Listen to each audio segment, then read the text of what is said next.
So today we are going to start a new chapter of NCERT, that is chapter number 2, relations and functions. तो इस chapter में हम पढ़ेंगे relation क्या होता है, फंक्शन क्या होता है, and terms related to it. But before that हमें कुछ और टर्म्स अपना बेस बनाना होगा जो आज हम इस वीडियो में सीखेंगे. So there are two terms that you going to study today. One is ordered pair and one is Cartesian product. तो वही हम इस वीडियो में समझेंगे. तो यहाँ पर मैंने दो सेट्स लिए हुए हैं. A set is set of colours, दो कलर्स हैं उसमें, रेड और ग्रीन. और बी सेट मैंने लिया हुआ है सेट ऑफ ऑब्जेक्ट्स, और दो ऑब्जेक्ट्स हैं table and chair. Now if I ask you कि कितने कलर के ऑब्जेक्ट्स आप बना सकते हो, कौन कौन से कलर के ऑब्जेक्ट्स आप बना सकते हो, तो हम देख सकते हैं कि सेट ए में क्योंकि कलर्स हैं और सेट बी में क्योंकि ऑब्जेक्ट्स हैं, तो कलर और ऑब्जेक्ट्स सारे अगर कॉम्बिनेशंस ले लूँ तो मुझे पता चल जाएगा कौन कौन से कलर के ऑब्जेक्ट्स बन सकते हैं. तो एक बन सकता है रेड कलर का टेबल, तो रेड कॉमा टेबल में लिख सकती हूँ, राइट. रेड और टेबल को कंबाइन करने से रेड टेबल बन जाएगा. देन दूसरा हम बना सकते हैं रेड चेयर, तो रेड और चेयर हम लिख लेते हैं. ऐसे ही हमारे पास बन जाएगा ग्रीन टेबल, तो ग्रीन कॉमा टेबल. एंड ऐसे ही हमारे पास बन जाएगा ग्रीन चेयर. तो मैंने क्या किया, सेट ए में जो भी एलिमेंट्स प्रेजेंट थे उन सबको सेट बी के एलिमेंट्स के साथ लिख दिया, राइट. और एक पर्टिकुलर ऑर्डर मैंने फॉलो किया है. क्या ऑर्डर है, जो फर्स्ट एलिमेंट है वो फर्स्ट सेट से आए हैं, ये जो हमने लिखे हुए हैं एलिमेंट्स, और जो सेकेंड एलिमेंट्स आए हैं वो सेकेंड सेट से आए हैं, राइट. कहीं पर भी हमने इंटरचेंज करके नहीं लिखा. तो हमारे पास इधर से ही डेफिनेशन आती है ऑर्डर्ड पेयर की. ऑर्डर्ड पेयर हमारे पास होता है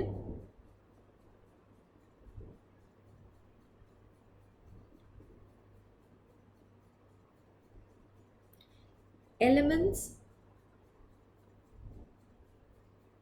फ्रॉम टू सेट्स. जो भी सेट्स आप ले रहे हैं, जो भी सेट्स जो है हमने ए और बी डील किया, तो elements from two sets written in small bracket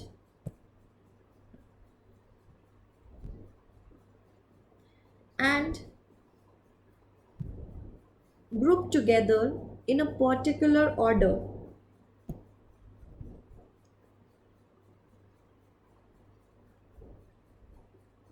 उसको हम बोलते हैं ऑर्डर्ड पेयर. ऑर्डर्ड पेयर मतलब पेयर दो चीज़ें होनी चाहिए, जैसे ए कॉमा बी. तो जो फर्स्ट हमारे पास ए आया है वो पहले सेट से आएगा, मतलब ए सेट से आएगा, और जो बी आया है वो दूसरे सेट से आएगा. ये पर्टिकुलर ऑर्डर हम यहाँ पर फॉलो कर रहे हैं, राइट. किसी भी पॉइंट पर इंटरचेंज नहीं करेंगे. तो ऑर्डर्ड पेयर होता है अगर कोई भी दो सेट्स आप ले रहे हैं उनके एलिमेंट्स को आप एक पर्टिकुलर ऑर्डर में ब्रैकेट और कॉमा से सेपरेट करके लिख रहे हैं तो उसको बोला जाता है ऑर्डर्ड पेयर. तो जैसे यहाँ पर हमने जो एग्जाम्पल देखा था वहाँ पर हमारे पास 4 ऑर्डर्ड पेयर्स आए थे, जहाँ पर सभी में फर्स्ट एलिमेंट फर्स्ट सेट ए से आया था और सेकंड एलिमेंट जो आता वो सेकंड सेट बी से आया था. तो इसको हम बोलते हैं ऑर्डर्ड पेयर.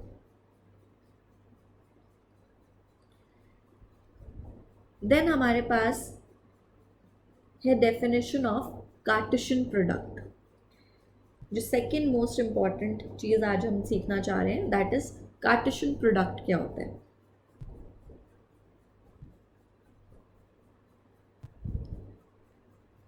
सो देखते हैं. So given any two non empty sets P and Q, the Cartesian product P cross Q is the set of all ordered pairs of elements from P to Q. मतलब अगर आपके पास कोई भी दो sets हैं P और Q, non empty sets हैं, तो जो कार्टेशियन प्रोडक्ट है वो हम पहले तो डिनोट करते हैं P क्रॉस Q से. उसमें हमारे पास क्या होता है, हमारे पास वो एक खुद एक सेट होता है पहले तो, और उसके अंदर जो सारे एलिमेंट्स होते हैं वो ऑर्डर्ड पेयर होते हैं। यहाँ पर बहुत इंपॉर्टेंट चीज़ है, when we say that it is the set of all ordered pairs, मतलब जितने भी ऑर्डर्ड पेयर आप बना सकते हो from first set to the second set, वो सारे ही ऑर्डर्ड पेयर कार्टेशियन प्रोडक्ट में आने चाहिए। अगर एक भी मिस कर दिया तो वो हम लोग कार्टेशियन प्रोडक्ट नहीं लेते। जैसे यहाँ पर ए सेट और बी सेट लिए थे, तो हमने ए टू बी सारे ही ऑर्डर्ड पेयर्स लिख दिए थे, 4 ऑर्डर्ड पेयर्स थे, चारों लिखे। तो इसी का जो सेट होगा वो हमारा कार्टेशियन प्रोडक्ट हो जाएगा ए क्रॉस बी। तो इसको सेट में अगर लिखना है तो you will write it in with in the curly braces and इसको लिख सकते हैं A cross B. So this will denote the Cartesian product A cross B, right. तो it is the set of all ordered pairs, खुद एक set है और सारे ऑर्डर्ड पेयर्स अगर हम लिख दें from one set to the other set, वो हमारे पास होता है कार्टेशियन प्रोडक्ट।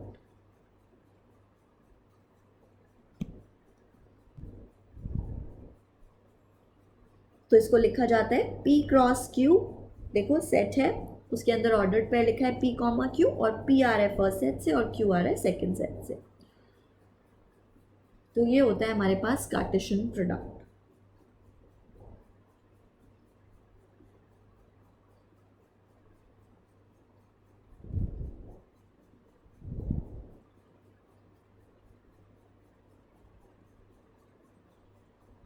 इसको बोला जाता है P क्रॉस Q।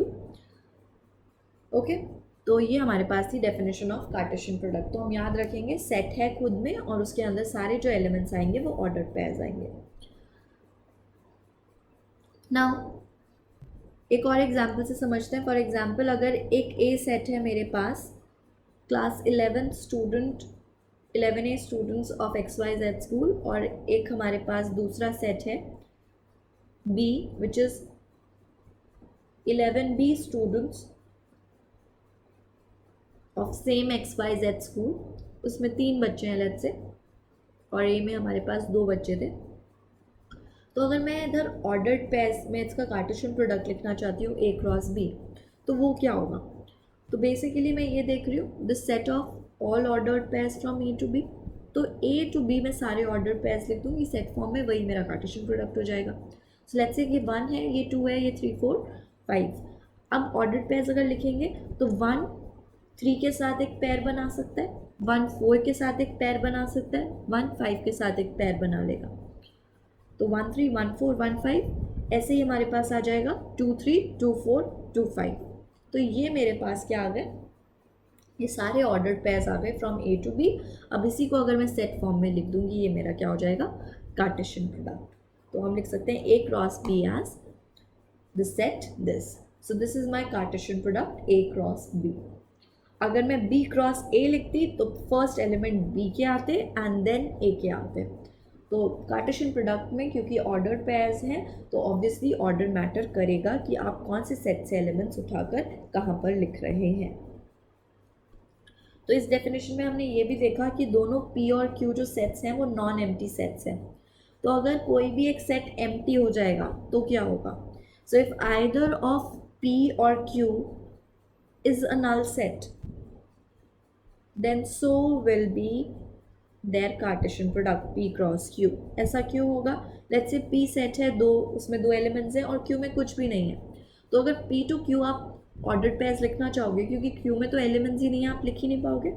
इसीलिए अगर हमारे पास कोई भी एक सेट नल सेट हो जाएगा तो उनके कार्टेशियन प्रोडक्ट भी क्या हो जाता है, एम्प्टी हो जाता है, हमारे पास एम्प्टी सेट आता है। और ऐसे ही अगर P और Q में से कोई भी एक इनफाइनाइट सेट हो जाएगा तो जो उनका कार्टेशियन प्रोडक्ट होगा that will also become a infinite set, that will also be an infinite set। तो एक एग्जाम्पल करके देखते हैं इसी के बेसिस पर। लेट्स से A आपके पास सेट है 1,3 एंड B सेट है जिसमें एलिमेंट्स हैं 2,4। तो हम लिखना चाहते हैं what is A cross B and B cross A, दोनों ही निकाल कर देखते हैं।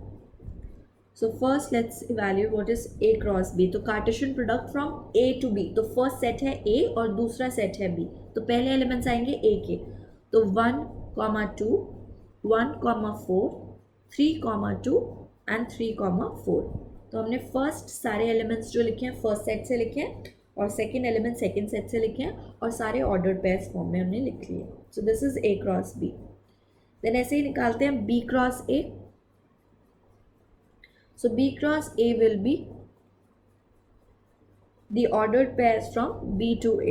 So that will be 2, 1, 2, 3, 4, 1 and 4, 3. तो ये हमारे पास ऑर्डर्ड पेयर्स आ गए सारे फ्रॉम B to A. तो इसी का सेट हमारे पास कार्टेशियन प्रोडक्ट हो गया B क्रॉस A. तो ये हमारे पास कार्टेशियन प्रोडक्ट के एलिमेंट्स थे. इसको हम ग्राफिकली भी प्लॉट करके देख सकते हैं. Let's say they ask you to plot graphically what is A cross B. तो हम इसको बनाकर देख सकते हैं अपने कार्टेशियन प्लेन पर. तो हमारे पास पहले पॉइंट्स मार्क कर लेते हैं 1 2 3 4. से y एक्सिस पर पॉइंट्स मार्क कर लेते हैं. और ये जो ऑर्डर्ड पेयर्स हैं बेसिकली ये पॉइंट से तो डिनोट कर रहे हैं प्लेन पर, तो हम इनको मार्क करते हैं. तो 1, 2 पॉइंट आ जाएगा. then 1, 4, 3, 2 and 3, 4.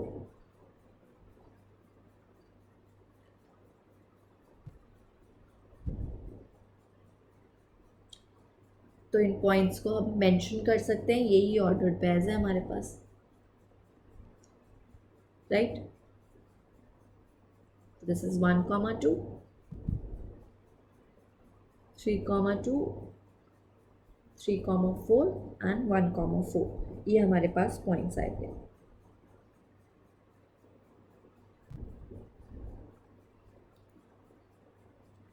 तो हमें कार्टेशियन प्रोडक्ट की डेफिनेशन क्लियर है. कोई भी दो नॉन एम्प्टी सेट्स हैं अगर हमारे पास, तो cartesian product is going to be a set जिसमें सारे के सारे ऑर्डर्ड पेयर्स आ जाएंगे from first set to the second set. जो भी हमारे पास पहला सेट मेंशन है दूसरे सेट तक सारे ऑर्डर्ड पेयर्स हम लिख लेंगे. तो इसी के बेसिस पर हमारे पास 4 नोट्स हैं जो हम याद रखेंगे. फर्स्ट है, if there are p elements in set A and q elements in set B, then there will be dash elements in A cross B. तो अगर एक सेट में p एलिमेंट्स है दूसरे में q एलिमेंट्स है तो A क्रॉस B में कितने होंगे. जैसे आप देख सकते हैं A में 2 एलिमेंट्स थे और B में भी 2 एलिमेंट्स हैं. तो A क्रॉस B में कितने एलिमेंट्स आए थे. टोटल 4 ऑर्डर्ड पेयर आए थे, मतलब 4 एलिमेंट्स आए थे. सो जो रिलेशन हमारे पास यहाँ पर फॉलो होता है वो हमारे पास ये फॉलो होता है कि number of elements in the Cartesian product is given by number of elements in the first set into number of elements in the second set. So that will be P into Q. Fine. अगर A में 2 elements है, B में 3 elements है तो it will be 6. यहाँ पर 2 थे इसीलिए यहाँ पर आप देख सकते हो A cross B cross A दोनों में ही 4 हमारे पास आ रखे हैं एलिमेंट्स.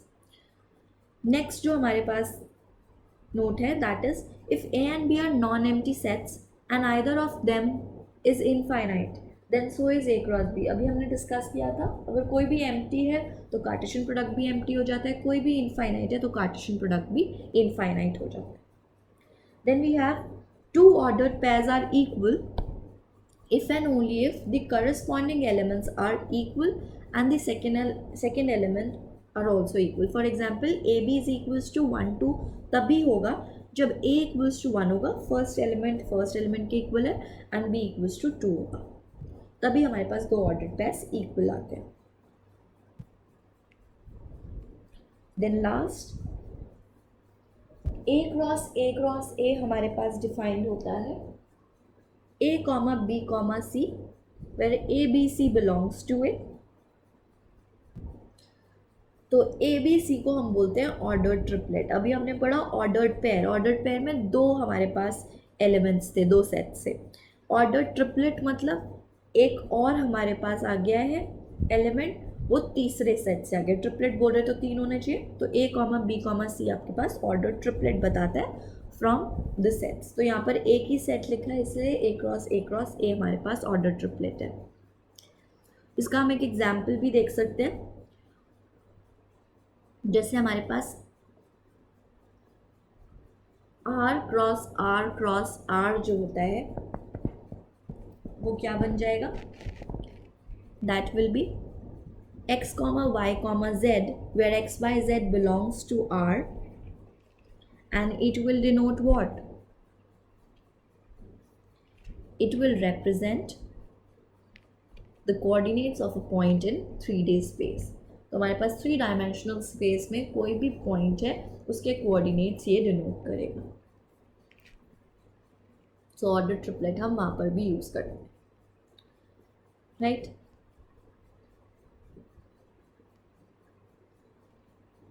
तो अब हम क्वेश्चंस देखेंगे based on Cartesian product and ordered pair. तो स्टार्ट करते हैं.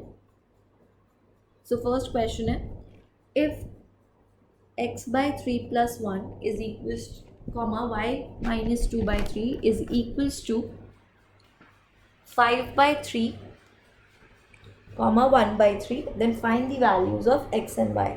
तो हमें x और y की वैल्यू निकालनी है. तो करते हैं. क्योंकि ये दोनों इक्वल गिवन है तो obviously first element will be equals to the first. So x by 3 plus 1 will be equals to 5 by 3 and y minus 2 by 3 will be equals to 1 by 3. सो अगर इसको सॉल्व करेंगे सो x by 3 is equals to 5 by 3 minus 1 that is 2 by 3. So x will be equals to 2. तो x की value 2 आ गई. ऐसे ही y के लिए solve करते हैं. y will be equals to 2 by 3 plus 1 by 3. So that will be 3 by 3 which is 1. So x is equals to 2 and y is equals to 1. तो ये सिंपल ऑर्डर्ड पेयर पर एक क्वेश्चन था, right. Next करते हैं. Second question, if G is the set 7, 8 and H हमारे पास है 5, 4, 2, then let's find out what is G cross H and what is H cross G. तो cartesian product from G to H अगर हमें लिखना है, it will be the set of all ordered pairs from G to H. तो क्या हो जाएगा, पहला एलिमेंट G से आएगा तो 7, 5, then 7, 4, 7, 2 and then 8, 5, 8, 4, 8, 2.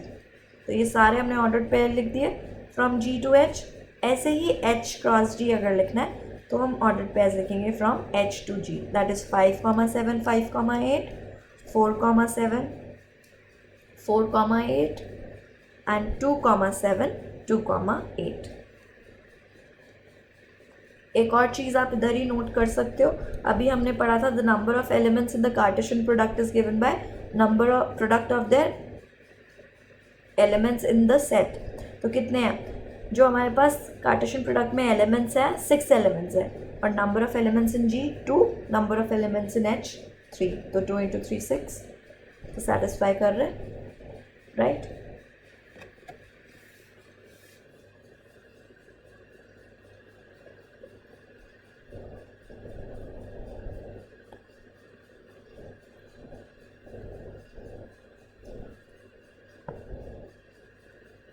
ओके, तो अब हम नेक्स्ट क्वेश्चन देखते हैं.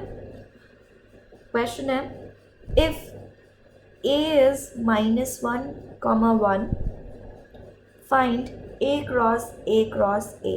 तो हम ये निकालना चाहते हैं. तो A क्रॉस A निकालने के लिए पहले हम A क्रॉस A निकाल लेते हैं क्योंकि सिर्फ A सेट है तो ऑर्डर्ड पेयर निकाल लेते हैं. A क्रॉस A निकालते हैं सेट कार्टेशियन प्रोडक्ट एंड फिर उसको क्रॉस A करके और निकाल लेंगे.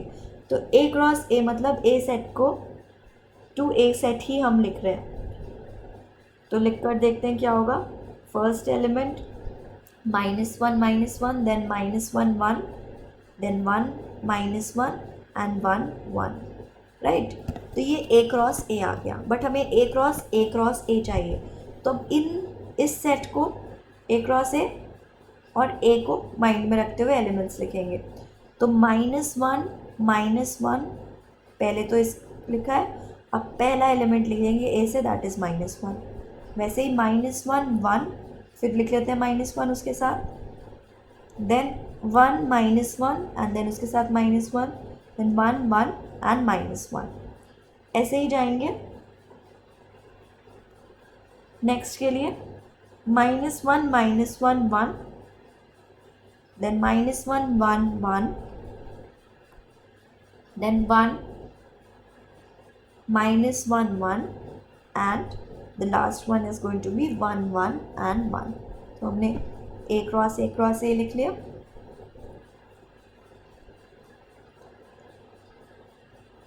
सो दिस इज योर आंसर। तो कभी भी ऐसे लिखने के लिए आए तो पहले कार्टेशियन प्रोडक्ट इवैल्यूएट करो और फिर बाकी जो एलिमेंट हैं दूसरे सेट के जिसके साथ भी बोल रहे हैं वो सारे एक एक करके उनमें फिर से ऐड कर लेंगे। देन नेक्स्ट एक और क्वेश्चन करके देखते हैं। क्वेश्चन है the Cartesian product A cross A has 9 elements among which are found -1, 0, 0, 1। Find the set A and remaining elements of A cross A. तो जो कार्टेशियन प्रोडक्ट है उसमें 9 एलिमेंट्स गिवन है और 2 हमें ऑलरेडी गिवन है कि उसमें कौन कौन से एलिमेंट्स हैं। तो हमें सेट ए बताना है और बाकी के एलिमेंट्स फाइंड आउट करने हैं। सबसे पहली चीज़ अभी हमने पढ़ी था कि जो नंबर ऑफ़ एलिमेंट्स होते हैं एक कार्टेशियन प्रोडक्ट में वो क्या होता है, number of elements in one set into number of elements in the second set, right. तो number of elements in P cross Q is what? It is equals to number of elements in P into number of elements in Q. तो number of elements in A cross A हमें known है, कितने हैं? 9, right? तो that means number of elements in A into number of elements in A करके ही आ रहा होगा।